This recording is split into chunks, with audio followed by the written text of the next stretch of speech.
Despite what their moms told them, they just aren't talented enough for radio. Unfortunately, anyone can have a show these days. Sean. Well, I'm pretty hard to figure out sometimes. In fact, I can't even figure myself out sometimes, so don't you try to. Joe. You're an idiot and really a disloyal person. This is the Cuse Militia.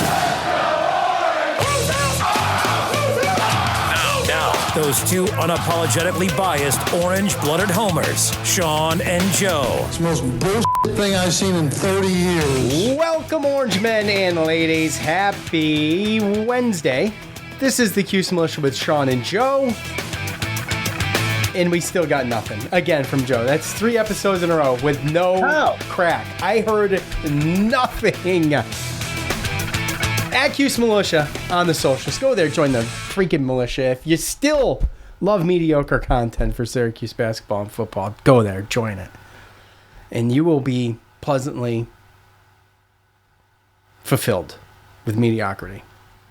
From myself and mostly Joe's beer cracks, which are performing below mediocre currently.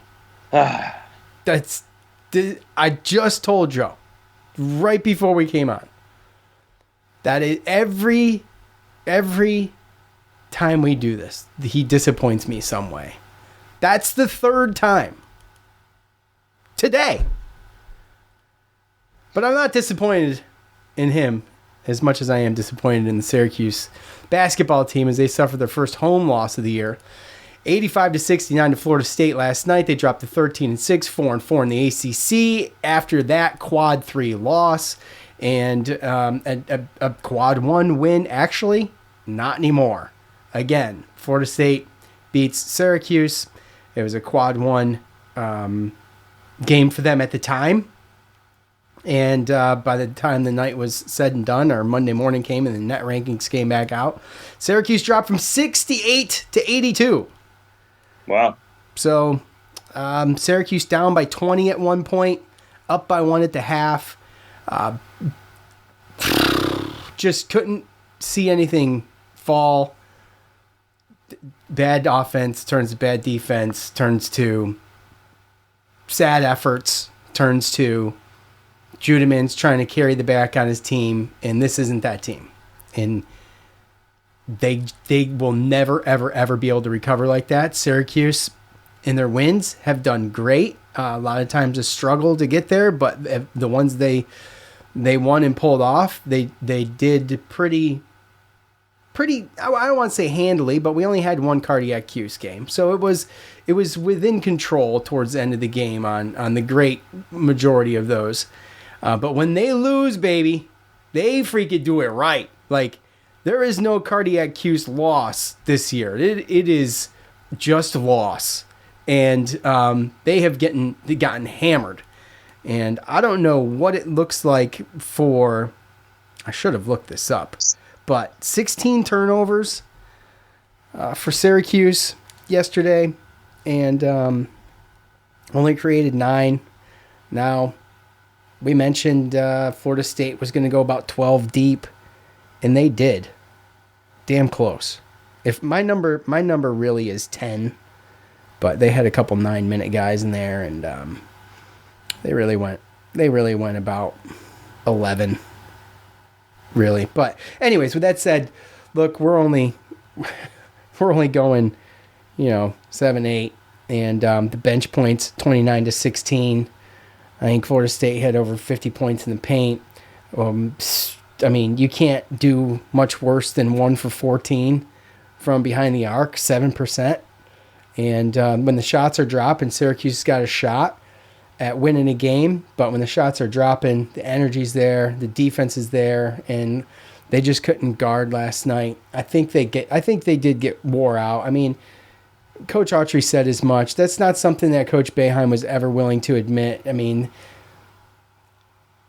we all knew that was, I don't want to say living in a fantasy world, but of course these guys get burnt out when you got fresh legs constantly rotated in. It didn't matter how many guys they got in foul trouble, although they did do a pretty damn good job. If this is a regular size, regular depth team, there's an issue there. It's just not. Florida State can overcome that, and so it was never a real issue, even though you got a couple guys close. But, when you do get to the line, and Syracuse did, Judah Mintz misses 5 in a row. I mean, that never bodes well. Even if they go ahead and they hit the other 11 shots, and we give them all 11, I don't know what kind of trend the game would have been at, but it's not enough points to win it the way it ended up. So just there's a lot of things to point to, and a lot of times in losses, there's only a couple. It was a team effort fail. It really was. Quadier got in trouble quickly with fouls. Judah was saying that the rotation was screwed up. They were getting bossed around in there by Watkins, and he had a career high, 27. So that's how that goes for Syracuse, and it's he was playing like an NBA player, man. Yeah, I mean, yeah. He looked like an NBA player yesterday. He Watkins did, and it's a frustrating game to watch. As close as it was, being up by 1 at half, and then just losing it. Once it got to 6 or 8 in the second half, you saw it. Just the gears switched, and the energy, effort, and all of the good things that were in the first half were not to be seen anymore. And despite the foul shooting woes in the first half, they were still in the game. And I still think we were in there. I think we were too. Until like 10 minutes in the second quarter. I mean, we took the biggest lead that we had, and I'm like, okay, yeah, 8, and then which was 8. 7, I believe. But still, I mean, when you look at it, it wasn't even the rebounding. It was the defense. To what Judah spoke about. Like in the number one, you saw the visual that they showed yesterday on TV about the percentage of time that Florida State presses, and even though they didn't get a lot of 10-second violation, they got a 10-second violation, but they didn't get a lot of turnovers out of it. But it definitely slowed us down. It definitely gave us something to think about, and it made us work a little bit harder, and all that stuff. I think that all attributes to wearing the team down. And the other thing too is Florida State. I mean, they play this deep so that they can do that. Right, like you said, if it was a regular sized team that didn't, have 7 guys coming off the bench at some point, then they probably wouldn't play that physical because they know they can't play that physical. So, with how deep they go and the size that they have, it's pretty easy for them to say this is going to be our defense philosophy, no matter who's in there, and fouls aren't really going to bother them, right? Yeah, we saw against Miami, they had a couple guys who got in foul trouble, and I think that probably hurt them, and it's probably a big reason why we beat them. But Florida State can kind of overcome that, and they really shot bad in the first half. And, we couldn't keep a guy in front of Watkins. We couldn't stop. Stop. And to be perfectly honest with you, when some of the big men got the ball down low, we had trouble defending them as well. I mean, you look at, Korn and Miller, for example, both had some, 10 and 12 points down low. Like you said, they had 50 points in the paint. So, the way that game was going, we had to stay in front of them and make them shoot jumpers from the outside, and we just allowed them to get too many easy baskets. And, whether it's a good excuse or not, we looked worn out once we got around the 8-minute mark in the second half. Yes. And, you take the lumps on this one. Unfortunately, like I said, it's a quad 3 loss, and so we're 5-1 in the quad 3 bracket right now. And I don't think this is by any means like a dramatic, some kind of dramatic like we're done, that's it, we got to win out, or we got to win X amount of games. I don't believe in the X amount of games thing anymore. I don't like putting a number on it. We used to say 20, right? Now I'm hearing a little bit higher. I mean, it's just, it doesn't matter.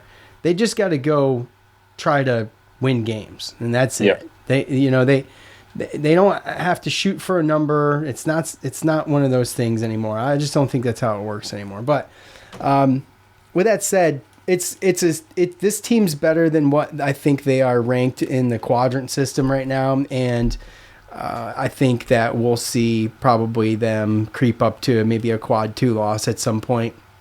I believe so too. And so at the end of the day, it's still kind of early in conference play, and everybody's got a chance to go ahead and do better. And I think you even have a chance of Pitt becoming a quad 1 win, 2 times 2. I mean, there's still time for that. I mean, anything can happen right now. And so the whole thing's fluid, and there's plenty of basketball left. I don't think there's any reason to hit the panic button, but when I looked at these 2 games coming up, this one and NC State, and I said, I really think they need one of them. This was the one I thought was the most realistic. For me to think that they're going to go ahead and they're going to go and show out and come back against NC State, I don't think is, I don't know. It's tough to say. This is a different animal. They're not going to face it. They're not going to face a team like this again this year that I know of in the ACC. Well, when you talk about height and stuff like that, I mean, I don't height know and depth.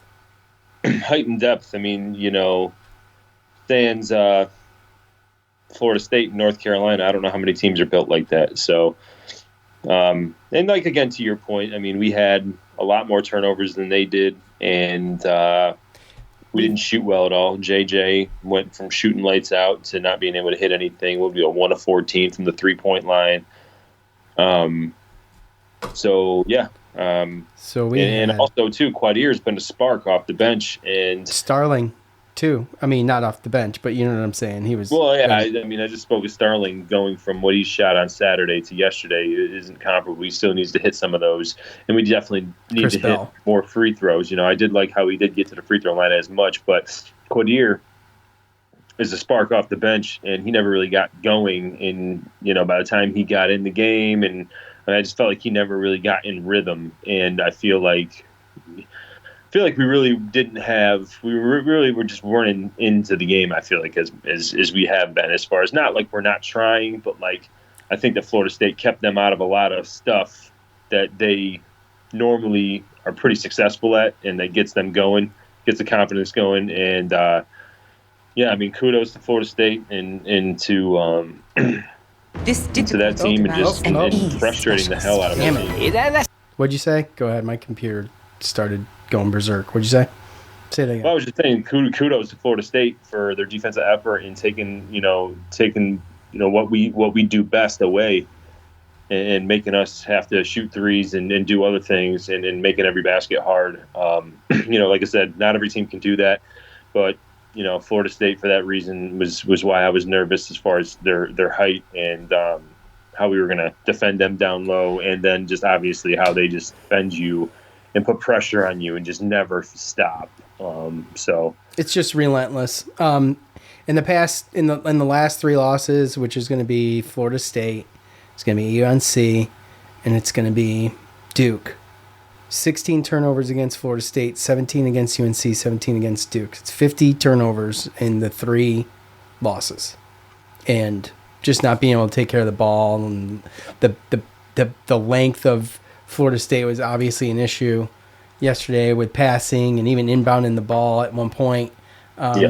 So and we had some uncharacteristic turnovers as well. Yeah. Like Malik Brown had a couple that he normally doesn't do, and true, but that's the difference in the team that you're playing too. There's a frustration level there, and there is also a sense of urgency. And when you have some of those things in gameplay, then that's where you can tend to either be composed and gather it up and go after it, or get yourself in a bad mental place and panic. And when you panic, and it just creates those types of mistakes. And Malik Brown, uncharacteristic. I can say it. I can. Uncharacteristically. He just did not have like a Malik Brown game yesterday. He wasn't creating the turnovers. He wasn't getting in there and grabbing the ball and whatnot, and kind of just being a nuisance. He did have 12 rebounds. I thought that Syracuse did a tremendous job on the boards again, and I think they won. Yeah, they were +3 on the boards, and we worried about that coming into the game, which is excellent. But at the end of the day, shots aren't falling. And, you could talk about the defense, and I agree, but it started with the offense. And the offense couldn't score, and then the defense went south. And that's typical. I mean, it's typical college basketball. But let's go ahead. Go ahead. Do what? I was just going to say, most likely, too, I mean, those rebound numbers are where they are because they had 50 points in the paint and shot at a 49% rate last night. So, I don't think there was a lot of rebounds to be had. Well, that's also true. I mean, there's always that factor when you look at rebounding numbers, right? Yeah. But the discrepancy at the line, 22-33. Again, we should have done a little bit better there with that. We had our opportunities. Judah did a great job getting to the line the whole game. Except for, there was some times where there was a lull in the action for him as far as that goes. But right. But anyway, it is what it is. We move on. But, I asked for your thoughts on the game. I'm going to do a couple thoughts on the game. And then I'll let Joe jump in on with some fan feedback from Facebook. And then we did put a poll out. And I think it's telling. And I just want to just talk about it. I don't want to have a huge conversation. If you listen to the end of the last show, we had a conversation about the stand and clap. So I wanted to get everybody's thoughts, and I did. And I don't know if I was surprised or disappointed. But either way, we'll talk about that. But first, we're going to do a little bit of fan feedback at Roger Clark 41. Disappointing effort. You would think they would come out of Saturday's win with some momentum, but not so much.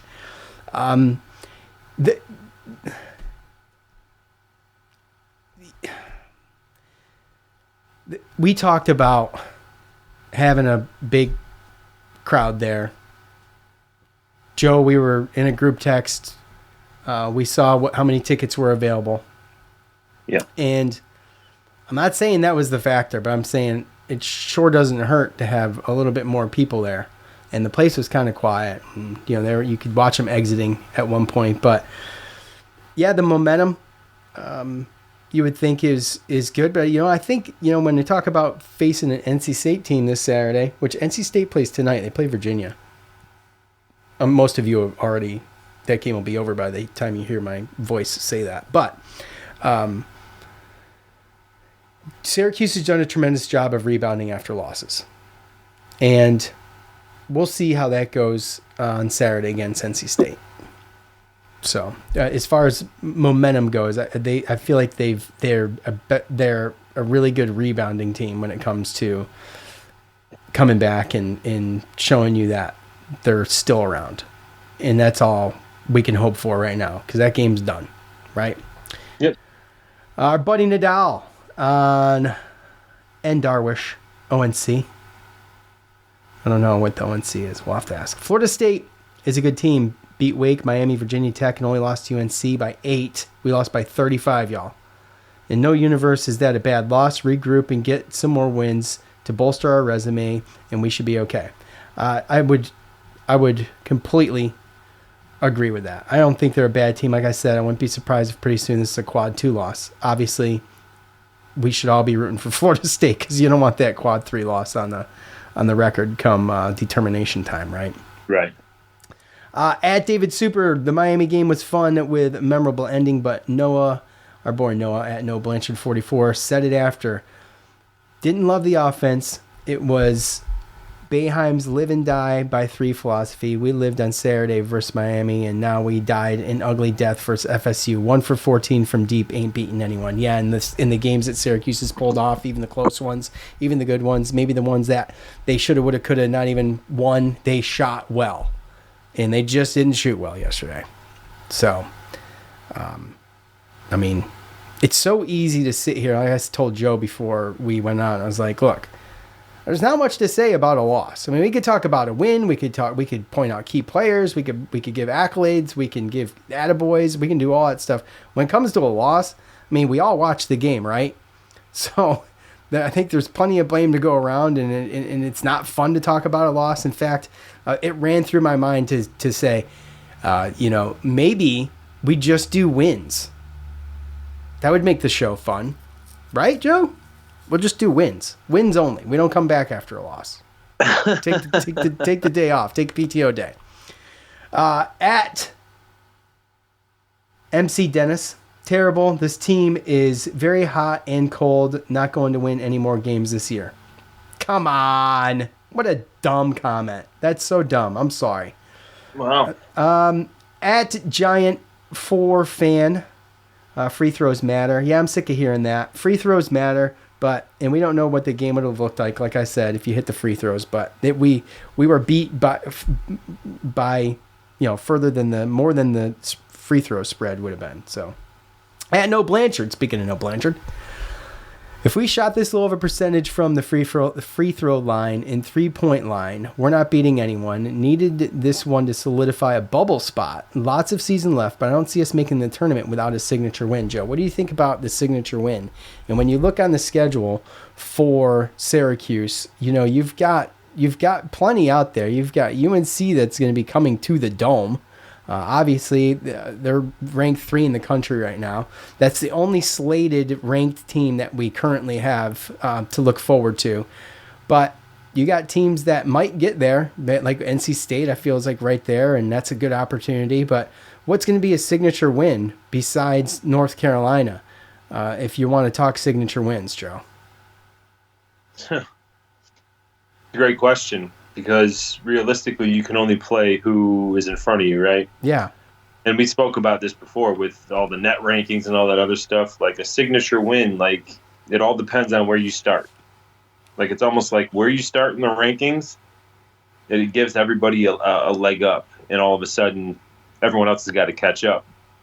So, yeah, I don't know. It's tough to say what a signature win is, right? And then you almost have to wait to the end of the year to find out. Right. And then on top of that, when you look at it, I mean, how do we know? I don't know. It's you can only play who's in front of you, right? Right, exactly. So, that's the way that I looked at it. And when you look at our schedule right now, the only teams that are being talked about going in the tournament right now that I've seen, NC State, UNC, and UNC, Duke, Clemson, and Florida State, or not Florida State, Wake Forest are like the top 4 that I see. So realistically, a game at Wake Forest, obviously the North Carolina game, and then obviously Clemson twice.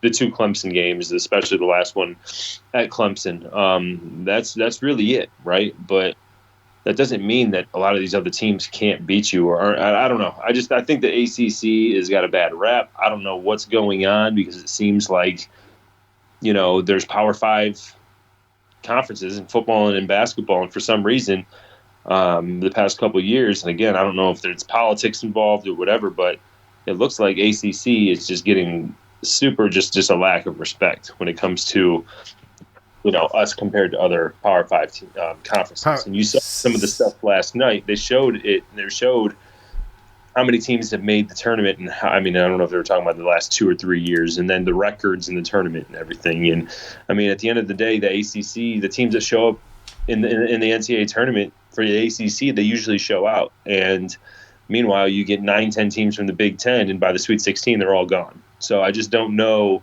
There's got to be a better way, and you can't just rank all these ACC teams low and then throughout the whole season just be like, oh, well, they didn't have a signature win because these teams aren't ranked. Like, they're not.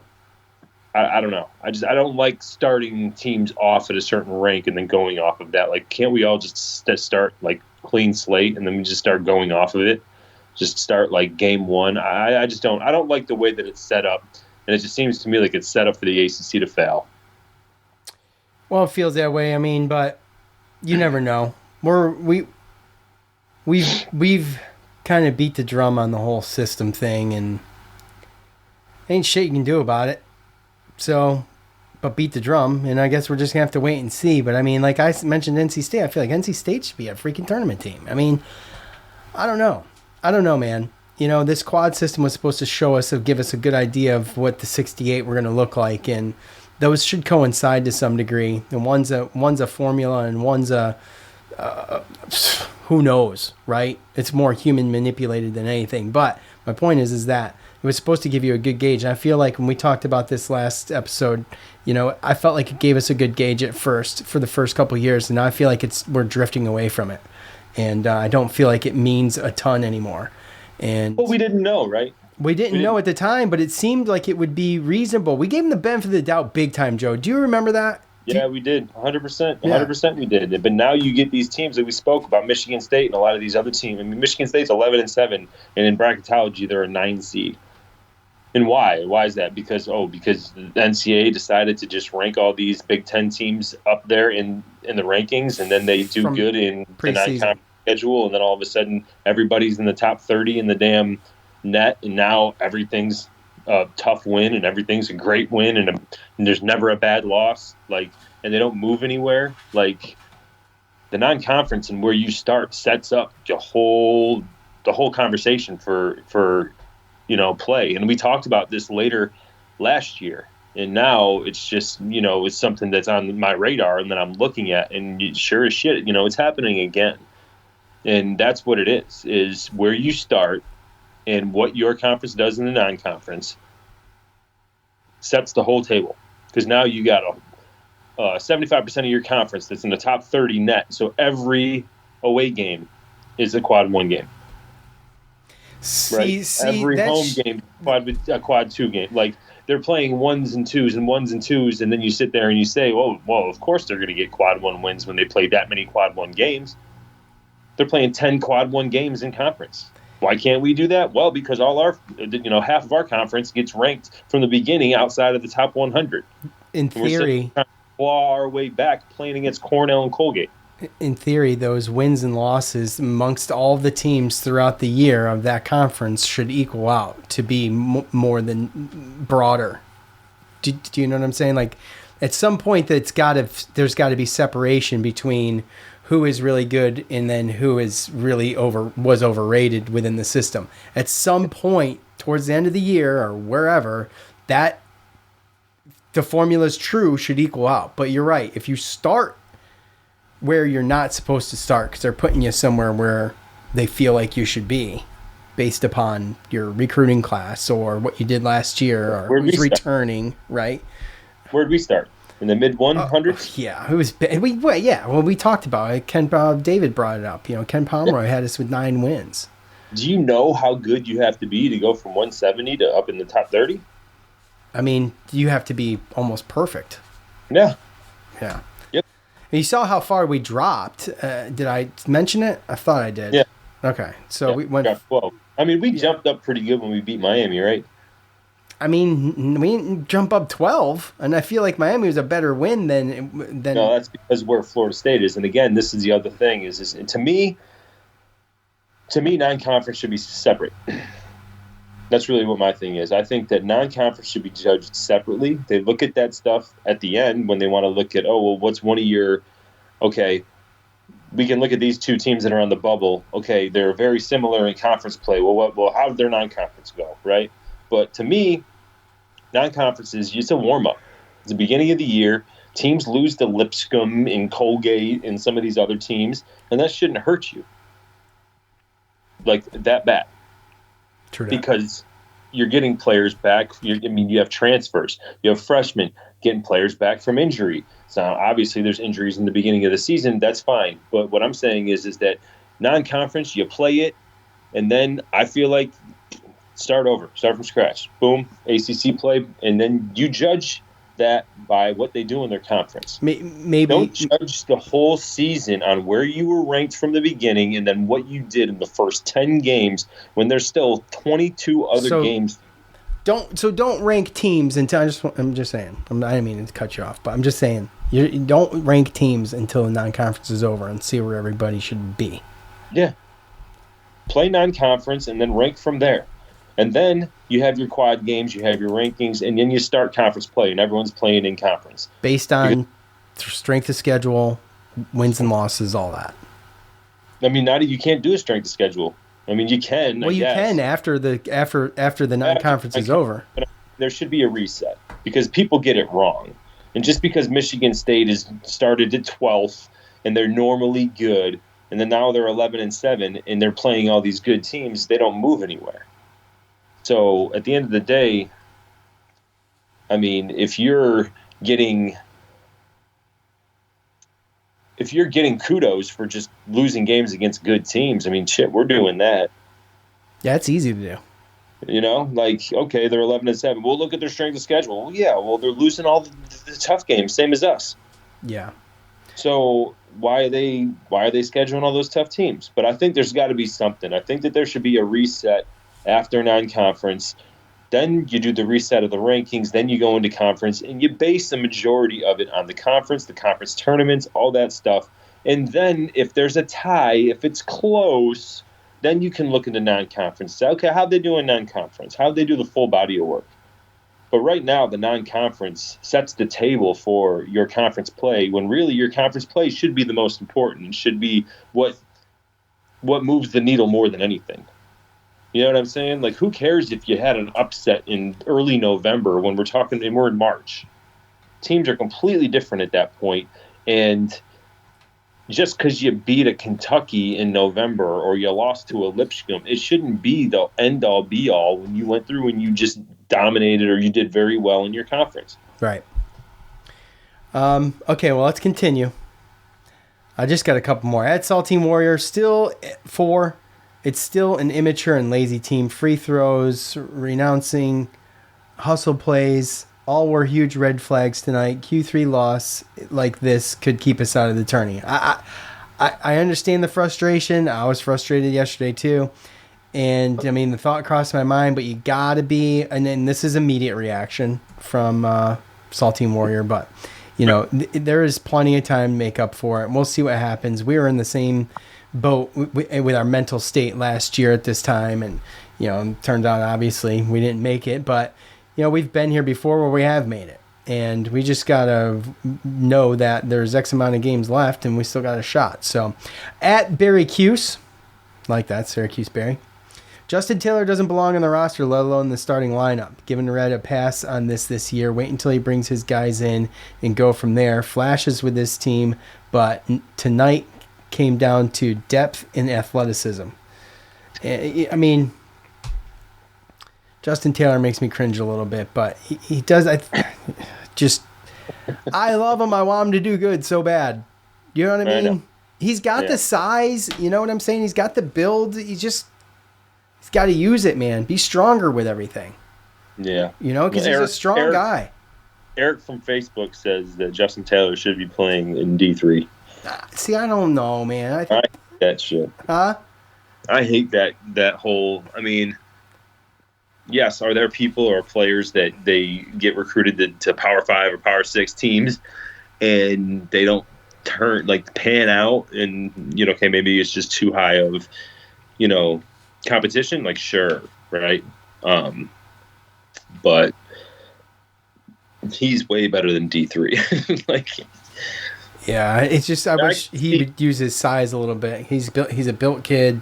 You know, get in there and be aggressive. I mean, he does some of the things that he needs to do on the boards and defensively sometimes. He's just got to get his shot going. That's the thing. People don't see your shot going in, and they think you stink. Yeah, and that's what Coach alluded to on a show earlier last week, too, is that, you know, Justin Taylor he is a heady player, and he does have some, you know, he does make some good defensive plays, and earlier in the season he was one of the leading, you know, rebounders and stuff like that. So, but obviously, you know, you get to a certain point where they're asking him to guard, you know, power forwards and centers, and there's some athletic, you know, gaps as well, athleticism gaps. You know, I wonder sometimes. He's second on the team in average rebounds per game. Right. With his minutes, guys. Yeah. And I think, honestly... only behind Malik Brown. Right. And how many times have we seen players, it take 2, 3, 4 years to, you know what I'm saying? Sometimes it takes just a little bit longer to quicker get that confidence. Jesse Edwards? History of D1 player. It's just sometimes I question, was he recruited to come in and shoot threes and play the 2-3 zone? And does he necessarily fit in this system? Jesse Edwards took a couple years. I know Joe's not using his equipment right now, so when I speak, he can't hear me right away. So, but But yeah, Jesse Edwards was one of those guys. Took Jesse Edwards a couple years. We've said plenty of negative things about Jesse, about being soft and not strong with the ball on the inside, and not being able to dribble worth a damn. And I mean, which we had some of those problems last night too, as far as the dribbling goes. Justin Taylor, honestly, being one of them.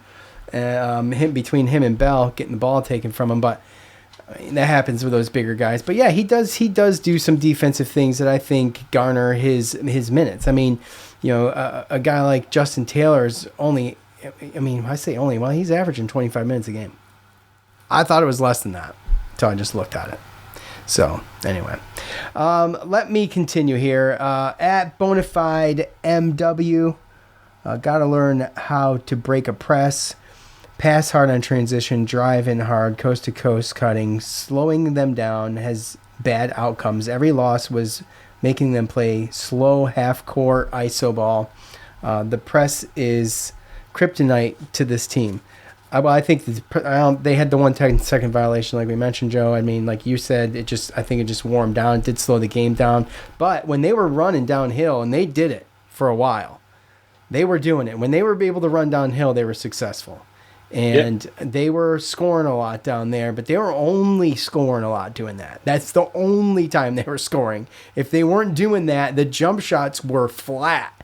And so, once that was kind of, once it didn't work a few times and they had some empty trips, like particularly at the end of the game when we lost control of it, that's what happened. They couldn't get in there to do it. They weren't seeing anything fall. And the defense went to shit, and it was just ugly after that, period. Yeah. So, all right, Joe, look, do you have anything else? No, I just thought it was funny. There's one real good one to me personally.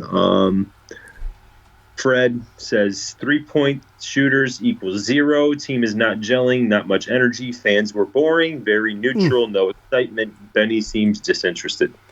I didn't get that from Benny last night. I didn't. No, I didn't. I feel like Benny's been particularly good since we lambasted him moderately here on the show a while back after Coach said something. So he's been tremendous. Well, I won't say he's been tremendous, but he's been way better since then. And I haven't seen a relapse in it. But he mentions the fans. Bro, I got to be honest, man, and I'm not there, and so I understand the criticisms of, well, you don't even live here and you don't go to the games, so what are you bitching about? The crowd was terrible, dude. Did you see some of it, like, up close? Did you see the standing clap? Dude, y'all weren't even clapping, some of you. You're just standing. I'd say 25% of them were clapping, and then 75% of them were just standing there, not doing anything. Right. Yeah. So I put out a poll before the game. Thoughts on the standing clap. Okay, you had 3 choices. We need to do something else. I love standing and clapping, and I don't care. Don't care came at 327 votes. I don't care came in at 19%. With 50.2%, I love standing and clapping. And that right there is the problem, is that this is a small sample size of 327 people. But for me, that is a telling poll to have 50.2% say you love standing and clapping and 30.9% say we need something else. That's why it won't change. That's why our kids are going to see people standing and maybe clapping when they're our age. Standing and maybe clapping. While the blue hairs sit on their ass up in the rafters. And it's just when I saw these results come in, I was like, it just makes so much sense to me. And how dare I even put this out to make a point when I got totally demolished in it. My point was that, listen, the fans hate this. Let's change it. But apparently, I'm in the minority. I had no idea. I thought for sure we were in the majority, Joe. I had no idea. That's how stupid I am. I thought that people hated this. No, they love it. They love standing and clapping, or standing only. They love it, Joe. You surprised by that? No. 50.2%, bro. this is my guess. My guess, and the reason why I say no is, number one, we don't know exactly. There could be a lot of trolls, right? And then on top of that, are these people actually going to the game and actually having to live through this? Well, you could go through the comments. I know you ain't standing at the house. That's damn true. You can go through the comments, because I can go full circle. And I remember when I was in the military before I went overseas, the year that, thank God, I got to watch us win a national championship before I went and did that. But in my barracks, there was a place to hang out and, play video games, drink, whatever. And, I was watching those games. And if you were in that season, if you were in my room and you wanted to hang out and watch the Syracuse game, then you were standing and clapping. In my barracks, in my room, I made anybody stand and clap until we made the first damn shot. And I enforced that in my room. And now, full circle, at 40 years old, I can't stand it. I almost want to write apology letters to those people. You should. You should send them a text or something.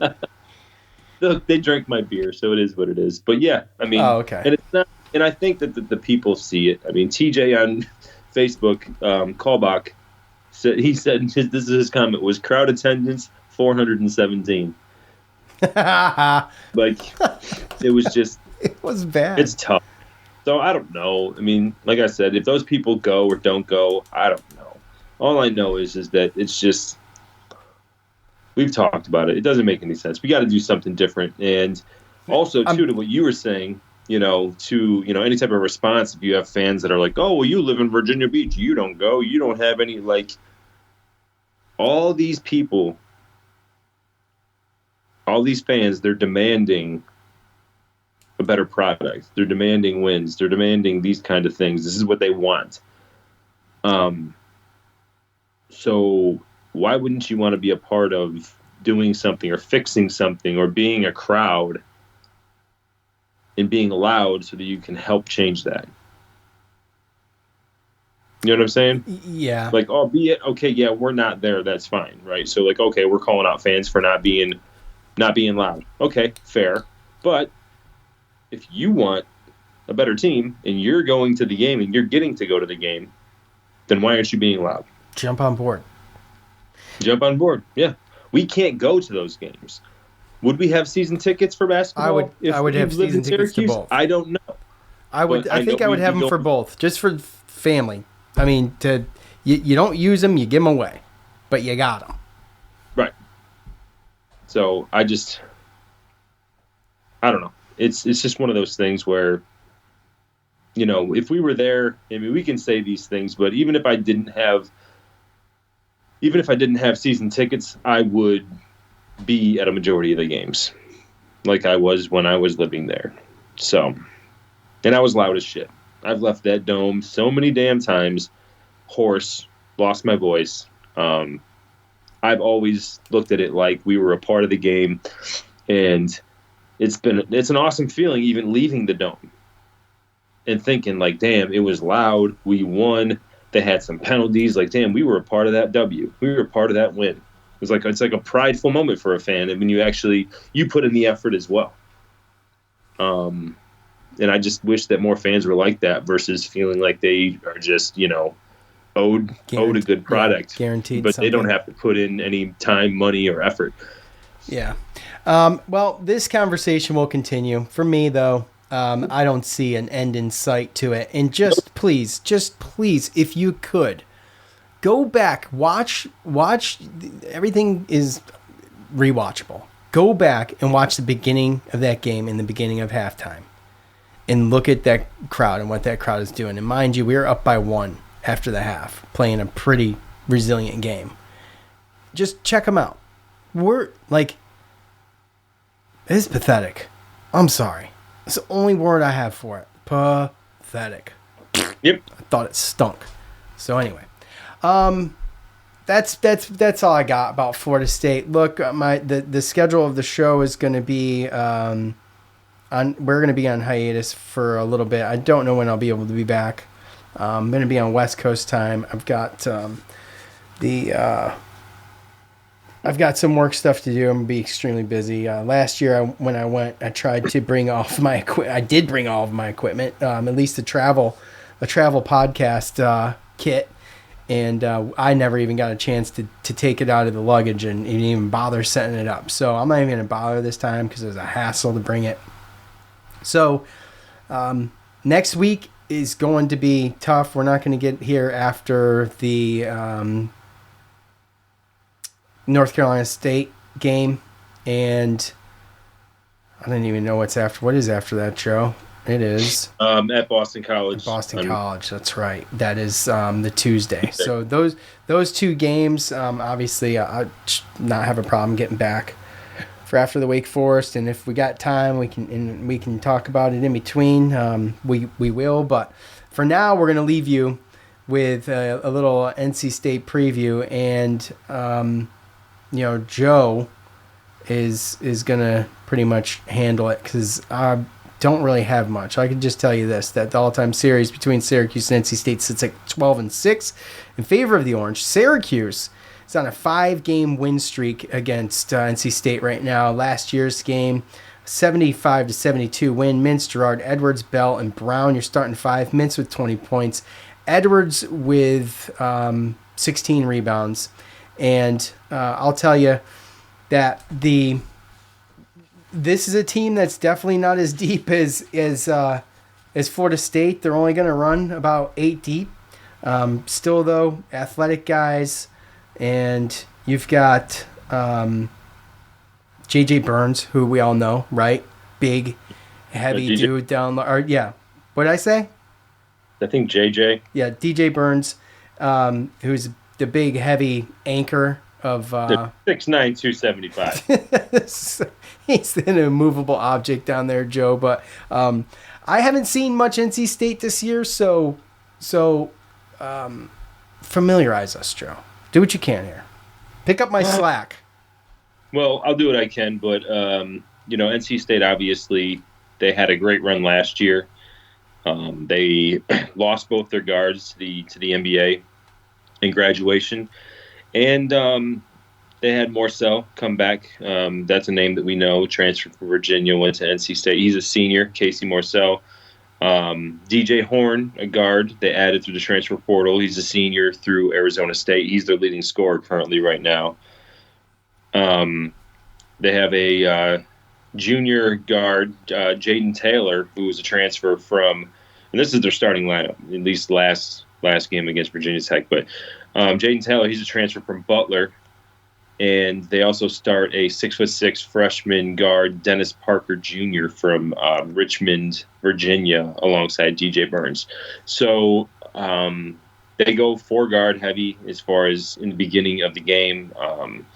Taylor, Horn, and Morcell, they get a majority of the minutes. Horn and Morcell most likely won't come out of the game unless they're in foul trouble. But they've also been getting some bench help from 6'10" forward junior Ben Middlebrooks, and they also have a Mohamed Diarra, who's a 6'10" forward from France, who was a transfer from Missouri as well. So they have a lot of guys from the transfer portal. They got a lot of experience, and the other guard that comes off that I can't forget about him, Michael O'Connell. He's a 6'2" guard from Mineola, New York. He's a senior, and he transferred from Stanford. So, this isn't an overly tall physical team like we've dealt with. They got big guys, right? Burns is big, DR is big, Middlebrooks is big, but they're not like the Florida State and North Carolina bigs. They're not as athletic as them either, but they're athletic enough. I mean, Burns is just a big dude. Right. So, rebounding is obviously going to be tough, and Burns is a big dude down there. And it's always fun to see us play against these new teams when we're not playing against the zone, right? Because obviously, NC State, they kind of struggled against the zone, and we're on a 5-game winning streak. So it'd be interesting to see if that's something that we go to if, we feel like it's necessary. But this NC State team, I mean, they're pretty good, dude. They don't have a lot of. I mean, I think they lost, but their only 2 losses are to Virginia Tech and North Carolina. As far as in the ACC conference, their other games they lost to BYU and Ole Miss in a tournament over the holidays, and then they lost a game against Tennessee, which we lost. And so, like opponent, they only lost by 9. So. This NC State team, they're good. I talked to fans around here. They're excited about them. They were really they didn't know what to think, but they bring in those 4 transfer portal guys from Stanford, Missouri, Butler, and Arizona State, and they all are a little bit older, a little bit more experienced for the most part. So we're dealing with an experienced team, and that's going to be really the biggest thing. Is can we keep our composure and not allow these guys to overwhelm our younger players? But thankfully for us, they're older, more experienced players that kind of play the most minutes, are guards, and that's where we're deep as well. So I think we match up well there. It's more or less, I think the main thing is going to come down to, I think what it always comes down to is just teams like this that are physical and got big guys. How are we going to deal with them? How are their big guys and their physicality on defense? What does that look like comparable to a North Carolina or a Florida State? Because just like you, I haven't seen enough of them, and I don't know if anybody's interested, but they are playing Virginia at Virginia tonight. Yeah, right. So, but like I said, by the time anybody hears our voices, that may be over. Yeah, it might be. No, it's not going to be over. It starts at 7, but I'm just saying, I mean, well, yeah, okay, I get it. Yeah. But yeah, so nonetheless, if anybody gets to watch that, then that's going to give you a little bit of a preview of what you got with NC State. But yeah, no, definitely not. There's a team on the rise, not an easy game. Obviously, it's a home game, and their net ranking isn't high because they started way back in the rankings too. So, of course, if we end up losing this, we'll probably drop another 12 in the freaking net, which doesn't make any sense because they're 5-2 in conference. And they're 77, and they lost against Virginia Tech recently, and they went up 2. So, whatever. No rhyme or bro. There's no rhyme. It's probably because they were on the road. Like, I feel like sometimes some of those things, like, you win a home game, you don't go up that much. You lose a home game, you go down a whole like lot. A rock. You lose a away game, you don't go down that much. You win an away game, you go up. Like, I think they might have too much on the home and away game. Yeah. Advantage, disadvantage. Mm-hmm. Yeah, well, it's possible. If you show out like the Syracuse fans did last night, it doesn't matter. Anyway, that's my life. I mean, can we take crowd size and noise factor into it if we're going to do that? Okay, well, they had a home game, but the crowd sucks, so we're going to go ahead and we're going to, divvy that up, cut that in half, and, instead of losing 12 spots, Syracuse loses 6. Yep.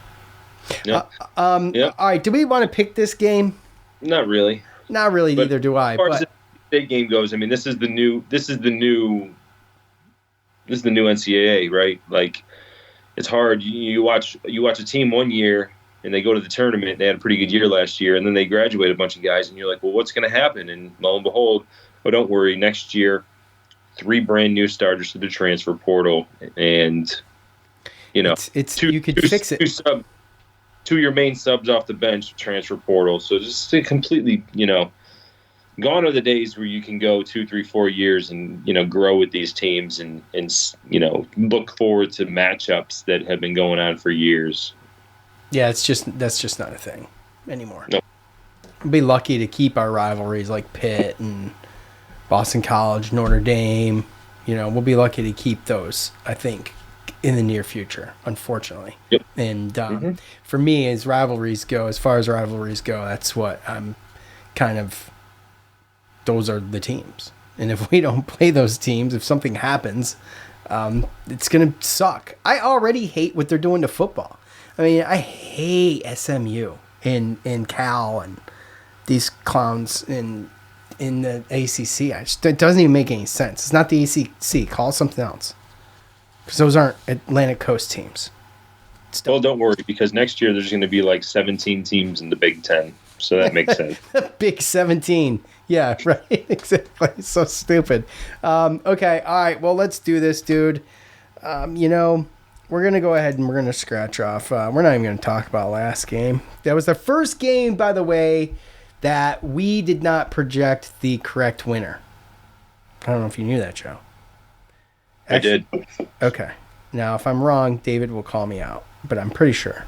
I didn't keep track of that, but I'm pretty sure we were 100% on picking the actual winner. So, okay, look, Syracuse has done a really good job of rebounding. The only time they didn't rebound after a loss was during the Maui Invitational and losing to Gonzaga, right? So I don't think these past two teams after we play NC State are that caliber of team. We're at home.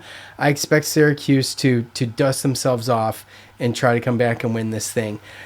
Do I really think they're going to, or do I just really want to pick them to? And my answer would be this. I don't know. I don't know if I don't know.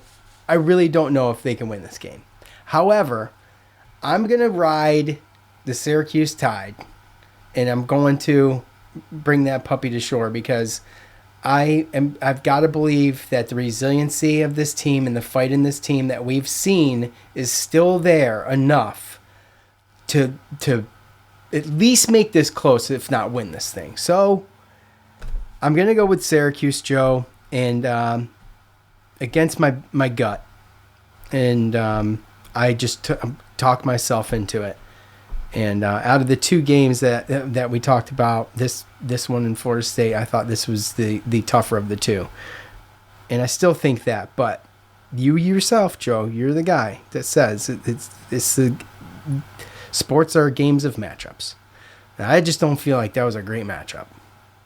No. I don't think this is a great matchup either, but I think it's better, personally. So, I think it fits our game a little bit better. You talk about what Judah does, getting people in foul trouble and stuff like that. He's actually got a shot to do that. And you've just got, I think Malik Brown can jump higher than Burns. So there's you that. think? So there's that. It's like science. I know. So anyway, all right. I'm done playing around. Okay, I'm going to stick around the same range I've been at. Syracuse struggling to break 70 points, but I think they're going to do it. I think it's 72-69. It's going to come down to making foul shots at the end for Syracuse in a tight one. Joe, what do you think? Yeah, I'm kind of right there with you. We have rebounded from losses. Obviously, you take away the Maui Invitational, and another home game. It's a Saturday. Hoping that we will get a better outcome of fans than we had the last Saturday or last night. But again, I think it's a better matchup, and obviously not as deep. So yeah, I mean, I'm just gonna ride with it. But it's going to be a little bit closer for me. And I think it's going to be a little ugly too. It's, like I said, I think we come back from that. I think that Quadir Copeland comes back from that, hitting a game winner and then having a game like that. Probably the worst game he's had all year. Probably, yeah. So yeah, we got to get back to that. And honestly, like I said, I don't think that, that NC State puts in is, I don't want to say that. That's bad words. I don't think that NC State just plays as aggressive on defense because of the fact that they have specific players that they just can't lose if they want to stay in games. Mm-hmm. So, yeah, to your point, they go about 3 deep. They can go deeper, but they like to go 3 deep and obviously keep Burns and all them out of foul trouble. Burns is not a guy that's going to play 25 minutes plus a game, so just got to be smart with that. I just don't think they have the wiggle room as far as a roster to be able to play with different lineups and bring in a whole bunch of different big guys. They bring big guys in to sub out for Burns, not to put 2 or 3 on the floor at the same time to make it a crazy mismatch. So Different team, different matchup. I feel like we have had their number. I feel like we will go to zone if we need to because we've proven that we can stop that their type of offense, their system for the past 5 games. So I'm going to go a little bit lower, though. I'm going to stick with the 69. I think we get 69, and I think NC State's 67. Wow. Okay. A real quick shout out to my buddy Matt. My buddy Matt, who made me the Syracuse rug. I put it on Twitter. He does custom rugs, and he made me a Syracuse one with Otto on it for Christmas. Did you see it, Joe? No, I didn't. You didn't see it? Hold on. Let me hold this up just super quick. 'Cause I got a quick story. Gosh damn it! All right. So can you see that? Oh yeah. Okay. Oh, that's nice. It's nice, right? It's super. Yeah. It's super comfortable. Like puffy and comfortable. I stand on it when I podcast, okay? Because I stand when I podcast, and I use it and I stand on it, and it's super comfortable, and I love it, and it's a cool rug. I thought you've been sitting down. Hey, the whole time. F off, okay? Oh, I bet. But anyways, so I put it on Twitter, and they're expensive. It's not cheap to make in the amount of hours that he's got to put into it. He's got to sell these things for like $250. I think he's making them here in Virginia Beach. He makes them in Virginia Beach, and he sells them for $250. That's with shipping, right? So he's had a lot of people contact him and want rugs, and he's giving them prices, and they haven't come back. But Dan Villari came to Matt, my buddy Matt, and wants a rug. So my buddy is making Dan Villari a rug with his number on it with Otto on it. I thought that was pretty cool. Yeah. So is that from your Twitter? From our Twitter? Yeah. It's from. It has to be. It's the only place I put it. Huh. I don't even think I put it on Facebook. But he sent Matt a picture of my post, my tweet or my X or whatever the hell it's called, and sent it to Matt on his DMs and said, "Hey, can you make me one of these?" And Matt's like, "Well, I can make you that, but how about we incorporate your number on it or something?" And Dan was like, "Oh yeah, that's cool." So my buddy Matt's got it all designed up and just awaiting approval from Dan the Man, and I thought that was pretty cool. So, anyways, all right, look. I appreciate all of you for hanging in there through the good and the bad times. We'll see what happens Saturday. We're gonna really see what this team's made of on Saturday, and I imagine I expect to see fight. So we will be back the next time we're back. And I appreciate all of you for tuning in. For Joe, I'm Sean. Wow. Peace.